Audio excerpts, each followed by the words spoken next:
Hi, Mom. How are you? I'm good, sweetie. It's good to see you. Good to Uh, see you too.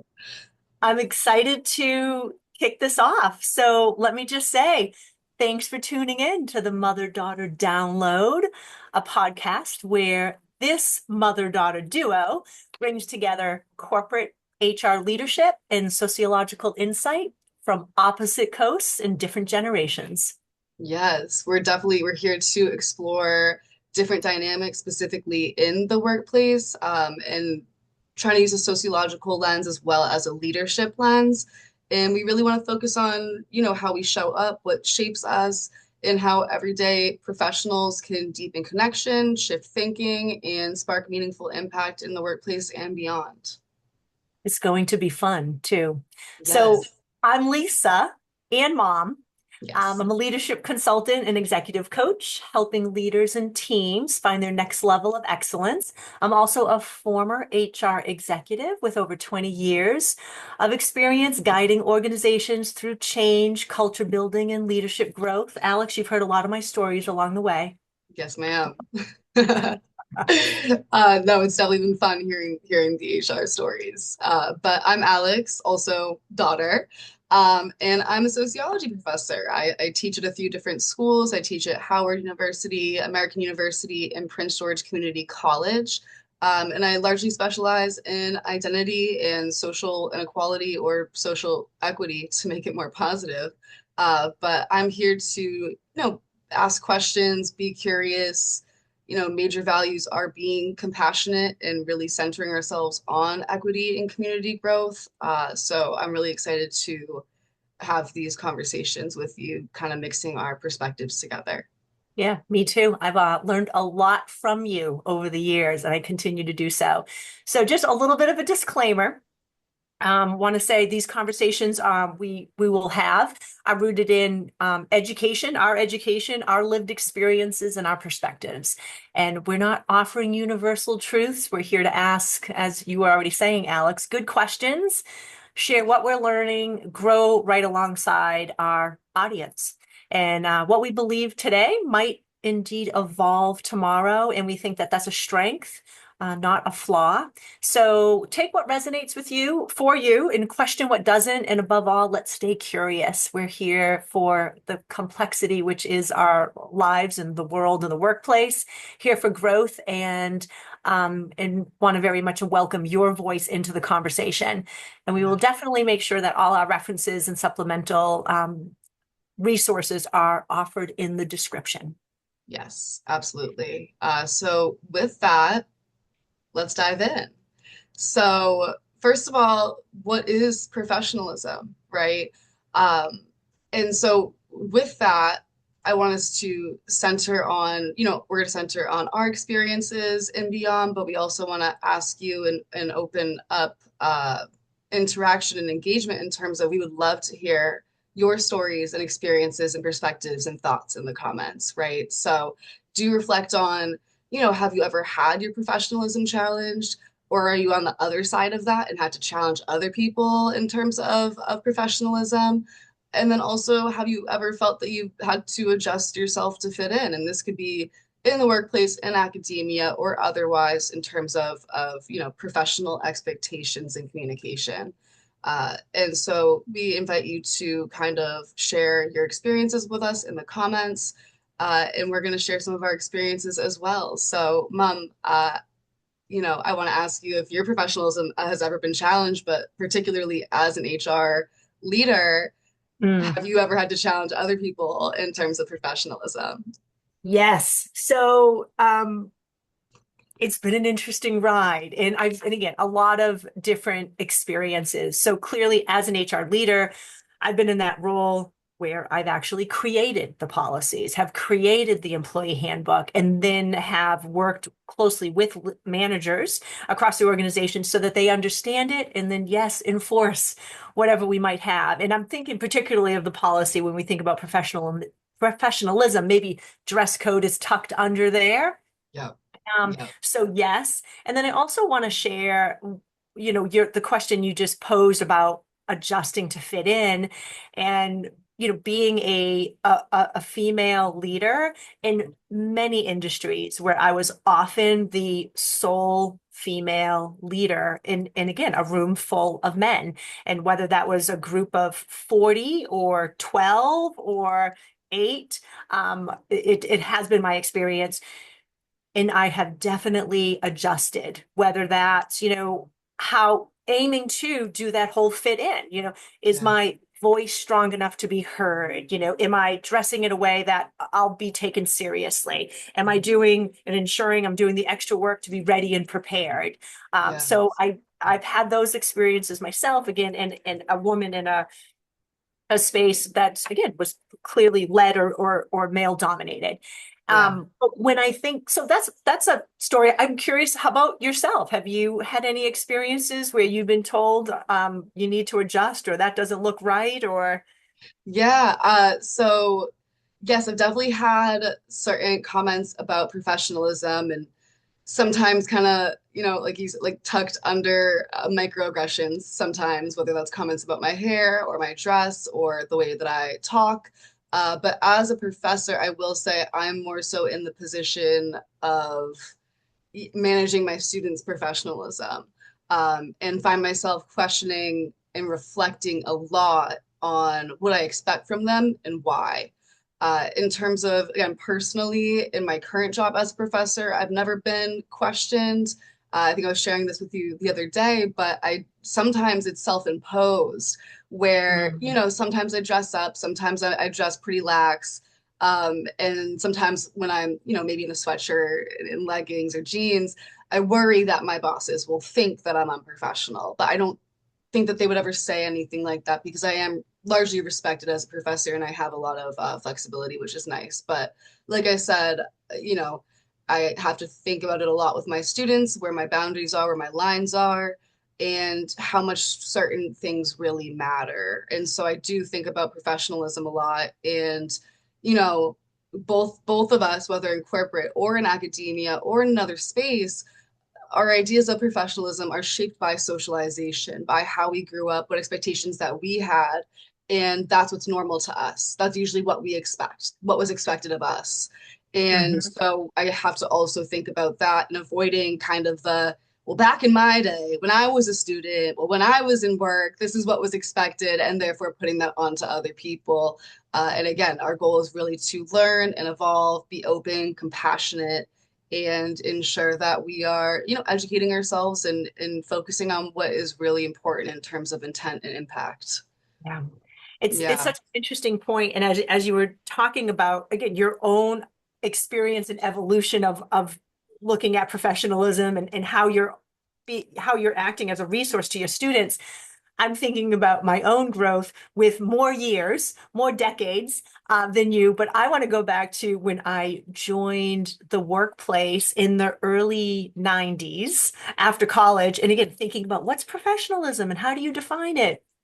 And I'll say, this is going back to where, women were probably, I think I did, still wearing pantyhose. So like the heels, the look, and again, I'm dating myself, but I'm going back to my initial ideas of professionalism were around dress, certainly, being on time for work, being ready, this whole idea of, how are you showing up? But I've absolutely seen, changes throughout the decades that I've been in the workplace. And I've been in a variety of settings, from medical device manufacturing to a safety standards organization to a sports network. And clearly, based on the environment that you're in, these ideas of what is professionalism will shift, but it's absolutely driven and dictated by leadership. And again, in what you were just describing, the social norms of what is right and what's acceptable within the workplace. And some of the things that I'll just share, thinking about, I'd like to think about, and I'm kind of staying on dress tucked under professionalism. I'd like to think about what do you need to do your job well? And that's going to certainly vary based on what the job is. So as I was talking about medical device manufacturing, there's a clean room environment. So personal protective equipment is necessary. If you're in on a construction site, there's different sort of ways that you're going to show up from a safety perspective, right? Anywhere, right? Especially if you're in some sort of service job where you're a waitress or you're working with food or even working at TJ Maxx, there's going to be some sort of dress code and expectations there. So there's always be expectations in the workplace, especially regarding dress code. But it is interesting because when I think about professionalism, in general, but also like I feel like maybe corporate's a little bit more strict than, for example, academia in my perspective. But it also includes things like tone, language, semantics, largely, even what terms that you choose to use, the way that we communicate, whether that's in person or via email. There's different expectations here. And yeah, even the way that you carry yourself, your attitude, all of these things can go into the perception of professionalism. But it's interesting. We talk about deviance a lot in class in my sociology courses. And, deviance is, of course, a social construct. It's going to be contextual. It's going to be based on where you are when you're there and who's perceiving you, particularly, right? Because, for example, we could say in school, maybe you're supposed to dress or there's certain like dress expectations. But you could be in my class and I'm fine with how you're dressed, and you can go to your next class and that professor perceives what you're wearing to be unprofessional, right? So even who's perceiving you can change what the expectations are in terms of professionalism. And as you know, with my students, I'm just happy that you came to class. I don't care what you're wearing. I don't care if you're in pajamas, more power to you. I'm glad that you came. Whatever it is that's going to take you to come and pay Mhm. attention and engage in class Mhm. is cool with me, right? But again, they could go to their next class and their professor might think, wow, this student doesn't care or isn't, up to certain standards. And it's interesting because those perceptions can impact things like nepotism, right? Whether the Mhm. teacher even like likes you or how they perceive you and whether they see you to be serious or not. When, of course, I think the interesting thing with professionalism is reflecting on what really does matter, what impacts performance, right? And for me, it's like as long as we're treating each other well, and doing what we need to do in terms of content and like class or corporate expectations, as long as you're getting your work done in a timely and quality manner. Mhm. And again, interacting with your community in an appropriate and respectful and compassionate way, then I don't care what you're wearing or what slang that you're using. So it's just interesting how expectations can change Yeah. dynamics. And as you were talking about that, again, the difference is that let's say each classroom will have for students. Now, shifting to the workplace, it's the same thing, meaning managers can have different expectations or a particular division or even a corporate culture begins to shape those expectations. And I think what's important in order for it to be successful is being really clear on the why. Mhm. Why are those operating principles important, including, let's say, dress or how we show up? Mhm. Um, I think that's incredibly important because I think people can at least get behind a purpose. And, as I was thinking about this conversation and just again, this evolution of professionalism, I believe it's aligned up against, again, also different um, management styles and leadership Yeah. styles. So when Yeah. we look back, even, 50 years ago, where predominantly it was hierarchical or command and control. Like that was the style. I think that also kind of shaped what professionalism looked like. So these leadership styles where today, and I think this is a beautiful thing, is where I know we're going to talk about the shift within what professionalism is and those expectations. But now, and employees demand this, people are looking for a more collaborative and inclusive model. And then I Yeah. think, again, these ideas and the definition of professionalism has evolved with Yeah. also just, again, the expectations within the workplace. In terms of just the shift as well, based on so many things like what's going like just even historically or like what's going on in terms of politics or what's going on in terms of things like pandemics, right? And I know that you mentioned that you saw or noticed a big shift after the pandemic, right? That's exactly right. I think there was a shift on who had the ultimate say about how things were going to go. And, I was happy to see that, employees who are, again, the most valuable resource within an organization, they make it all happen from behind the scenes, in front of the scenes, the customer interactions.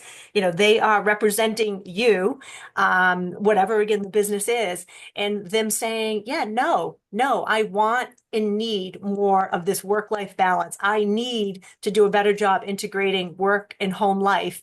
And I think I can, and the pandemic proved it. I can successfully do that from home. I don't know that I need to be in the office. And again, I want to make sure that I say that carefully because I appreciate and know there are a lot of organizations that indeed might have a business reason, and that's what's critical. You must have a business reason as to why you want them back.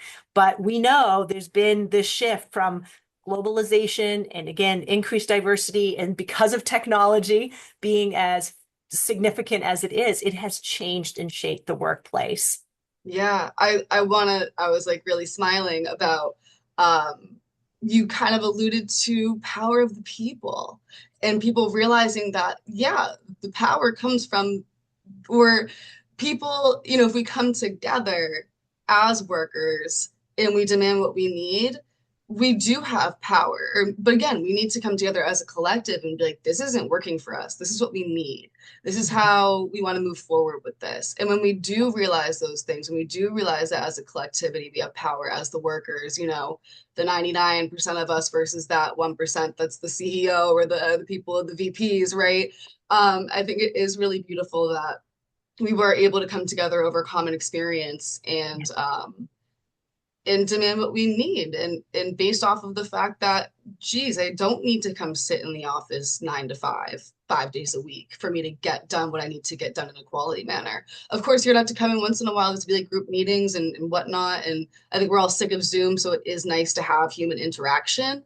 Mhm. But it's definitely makes me happy to see that people are Yeah. able to kind of come together and demand things. Right. And then And even yeah, go mhm. ahead, finish your thought. I'm sorry. No, I was just going to say, even just in general, in terms of another kind of shift, just in terms of context, is, us being like a post-industrial country or Mhm. society, we have more jobs that expect professionalism now than we Mm. used to in terms of factory workers or whatever, blue collar. Well, I always forget the difference between blue collar and white and all that, but we have more people going to college, we have more people kind of going into these fields that do expect professionalism, so I just think that this conversation is important.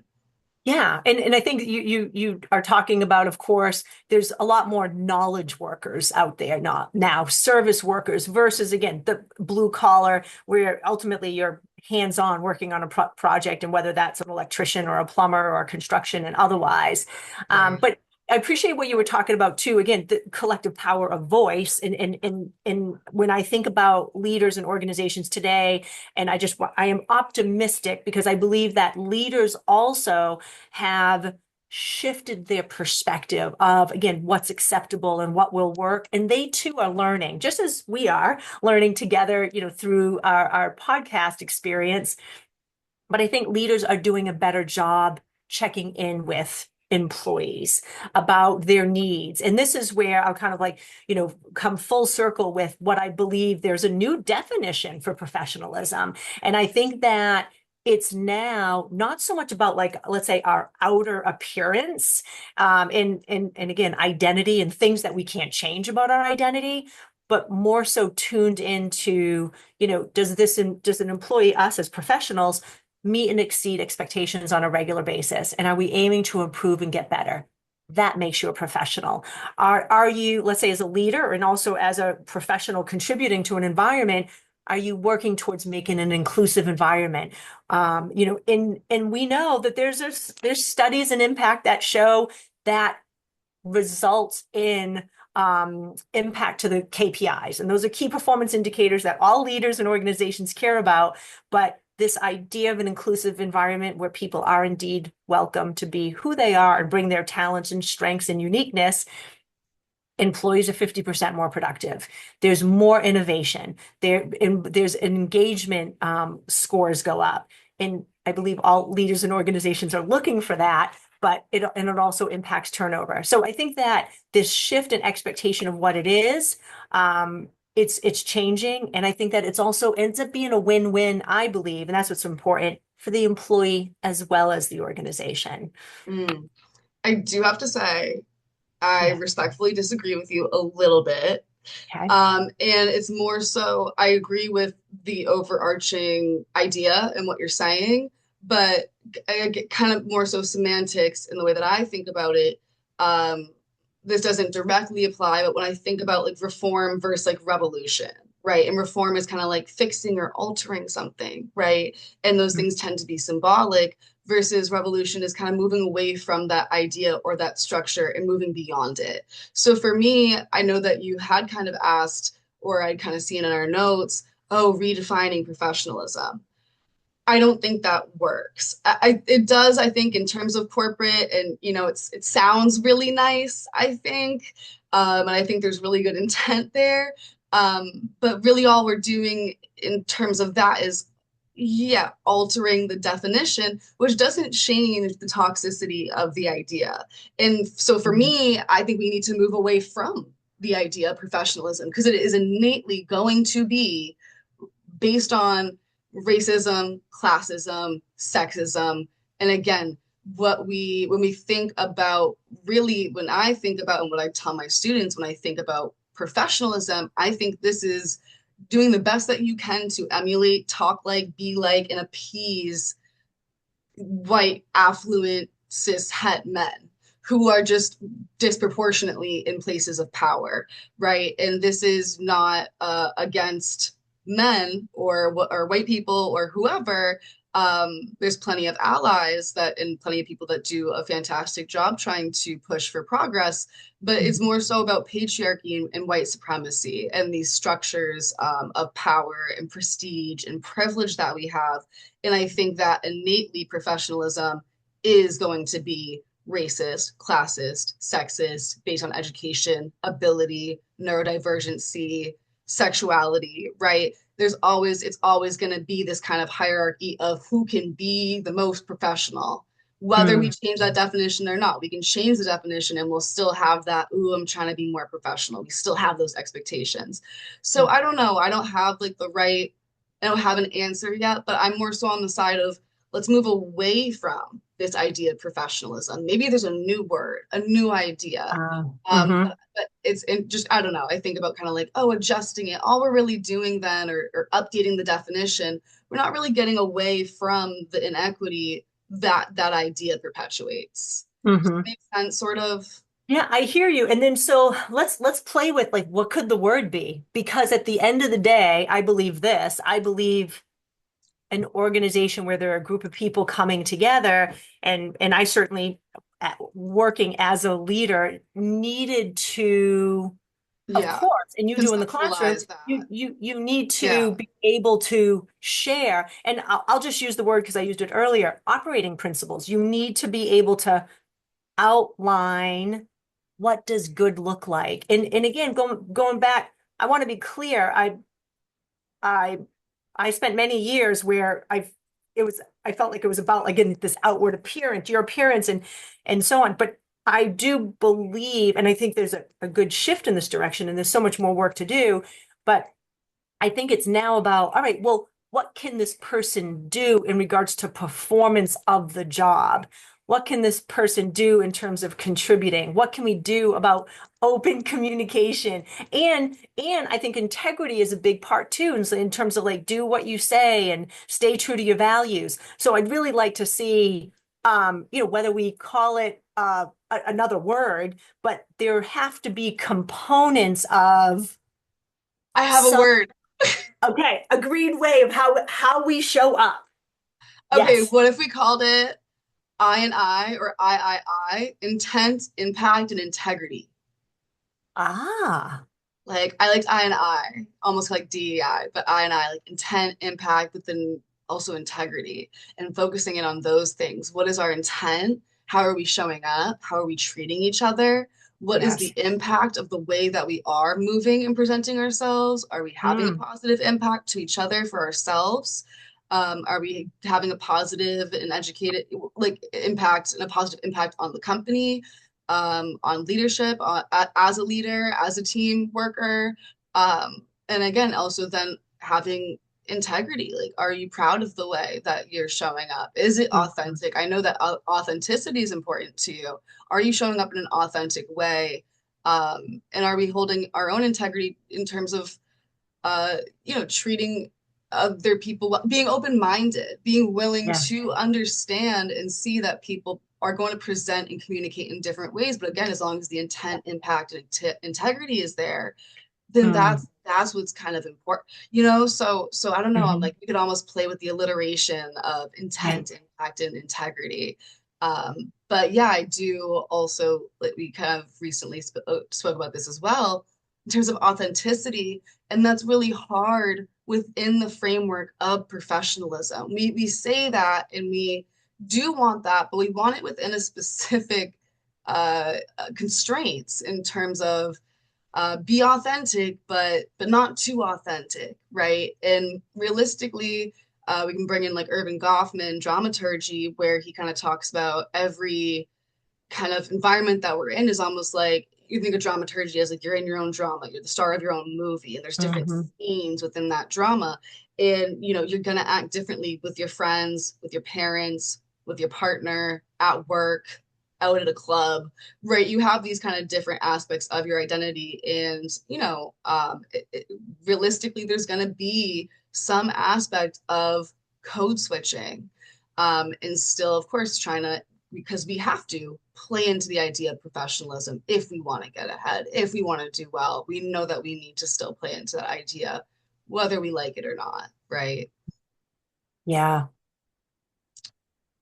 Yeah. What do you think in terms of like when you are asking for authenticity in the workplace, what is it that you're kind of looking for, and what might be some constraints there that are realistic?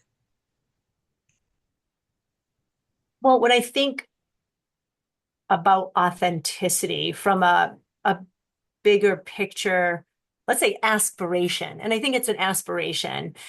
Um, you're aiming to create a culture, and I think folks want this, but then there's different ways to get it, which is you want to create a culture where people can thrive. Now, Yeah. how do I create a culture where people can thrive? Well, a whole bunch is going to go into that, right? What are the systems that are in place? Are we in partnership with people and really understanding what their needs are, and again, Yeah. being curious and how we get there? Yeah. And I think there are, again, steps that organizations and leaders can take to go.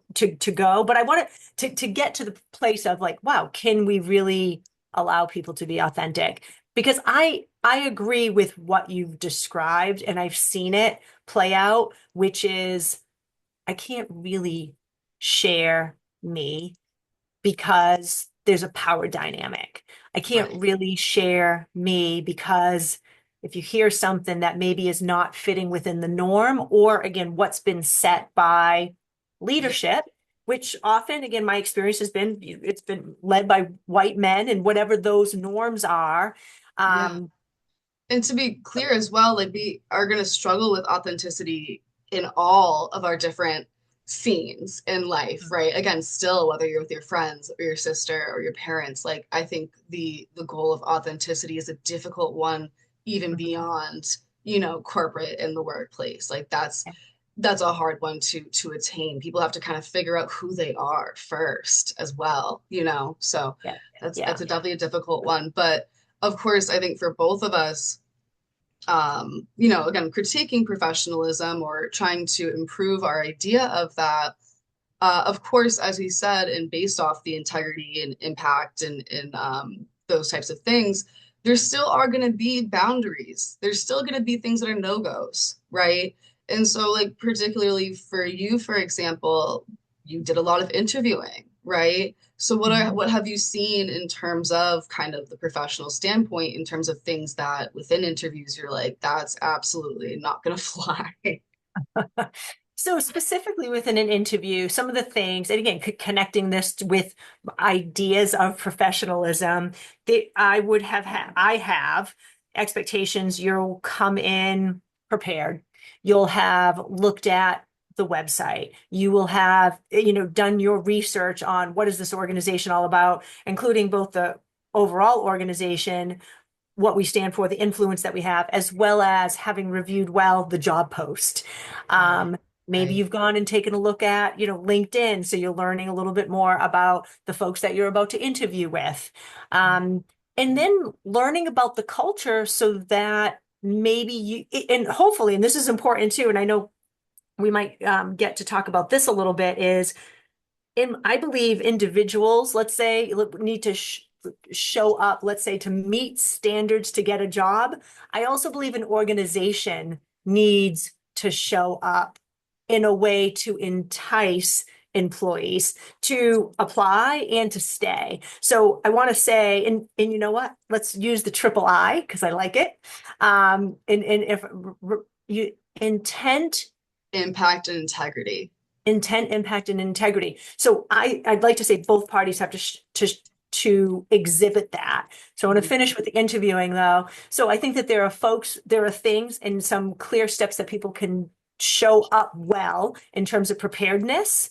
And then, I will share, and Alex, you can check me on my ageist sort of thoughts is I would like people, if when they're interviewing, to have pen and paper when it was in person, like come with a notebook that indicated something to me. Come with questions that indicated, interest and curiosity. Come with a unique story to kind of sell yourself in terms of how you will bring value and also your interest in learning and development within the organization. So those are some Yeah, of the things. yeah. So You said a few things that made me think, and I want to really pull back to how you said, I want them to learn about the culture, right? And that's going to be specific to the corporation or the business, but it's also something general in terms of just professionalism, like professional culture and what that is. And again, I want to tie it back to socialization in terms of, we absorb everything around us from our family, from our friends, from people who aren't our friends, from teachers, education, books, media, right? We're always absorbing things around us, but how you grow up, where you grow up, with whom you grow up with is going to shape, again, our socialization, what we understand to be important about particular things. And mom, I'm very privileged because I grew up with someone in HR. So I have knowledge and biases about what professionalism is, right? And so, for example, you just said pen and paper. I remember you said when I was younger, like a follow-up email or thank you note. And yeah, so that's lovely. And then I know that, which we're going to call cultural competency, right? Or cultural capital, right? More so cultural capital, my bad. But cultural capital is what you know. And again, when you have more proximity to power or privilege or prestige, for example, me growing up with a mom who's a VP in HR, I know how to write an email. You've had us making a resume at like 14. You know what I mean? So those things aren't new or scary to me. I know how to write an email. I know how to do a resume. I know that I should do a follow-up note or a thank you, right? So this comes down to cultural capital, and this is largely going to be classist and racist, right? When you grow up in a less affluent situation, or family members who aren't as close in proximity to higher power and prestige, these are mhm, things that I just knew because of my socialization, because who I'm around, because of what I absorbed growing up. There's a lot of people who don't know those things. So going back to kind of like, oh, I expect them to learn about the culture, of course, but there's to be certain people in certain demographics who walk in with already a lot more cultural knowledge, who walk in with more cultural capital and might have to do less work in terms of trying to figure that out. And again, might have to make less mistakes or, missing job opportunities yeah. based on prior knowledge. Yeah. And I agree with what you're saying is it's not an even playing field. Right, And right. and and what I'm thinking about, and again, and even as I say this, it's still not an even playing field, but what I'm suggesting as again advice or getting yourself as prepared as possible, going on to the website of the employer, Yeah. and there's so much there just that gives you insight about what matters to these folks? What's Yeah. their social impact? What do they have to say about their mission, vision, values? And also, I would want to say, look critically at it. Does that align with who you are? For Mm, example, it could say, we are a meritocracy. It could say we work hard, play hard. It could say, there's a variety of things, and again, it's going to either connect with you or not. So I want to say and argue again in the professionalism, and as folks are thinking about, hey, is this right for me? Yeah, they want to show up, but they also want to, I guess, come in with a critical eye in making a good decision for themselves. yeah, absolutely, absolutely. It's definitely like an interesting topic, that's based on you kind of just talking a little bit about like meritocracy, because I would say even with meritocracy, like, rewarding merit, right? We're rewarding hard work, in terms of, yeah, well, again, even going back to again, whatever meritocracy and cultural capital. Again, that's something that I know from you in terms of, yeah, look up their background, know something about these people, look at their LinkedIn, right? And even for me, like I even suggest to my students, find something you have in common based on in-group bias. We prefer people who share some sort of identity, hobby, interest as us. So if you can find, oh, we were in the same sorority, or oh, we both like this basketball team. If you can plug into those things in terms of, soft skills, people are going to be more likely to just like you and accept you. But Yeah. again, that is cultural competency and capital in terms of even knowing to look out for that. So Mhm. it's definitely an interesting topic, and I know we can talk forever about this, which is why we're going to do a part 2 and 3 here. But yeah, these things are shaped by, ooh, oop, we love Zoom and our little Me tech too. tech difficulties is always fun, always fun. But no, yeah, whatever. As I was trying to say, and just kind of wrapping up, there's so many interesting aspects of professionalism and different perspectives on it. And again, as a sociologist, I think using intersectionality as a lens to explore professionalism is really important. Again, based on background, demographics, generational differences. Again, cultural capital as well as social capital, who you know, what you know. And again, we kind of see a desire for proximity to power, privilege, prestige, and to get there, you kind of have to play into these ideas. And all of us, it's no one's fault, right? It's just because we live in a system, based on white supremacy and patriarchy. So it's going to be hard to not have these innate hierarchies. And whatever, just kind of based on that, different ways to enforce and reinforce cultural norms, values, expectations, traditions. And so it's fun to see those evolve, but and then that's the goal, right? To kind of evolve here. But I guess in terms of just my final thoughts for now, because we could talk about this forever, which we're gonna do in our part 2 and part 3. But for me, again, when it comes to professionalism and what's really important, again, that Mm. intent, impact, integrity, as well as functionality. Are we getting done what we need to get done? Is it bothering anyone?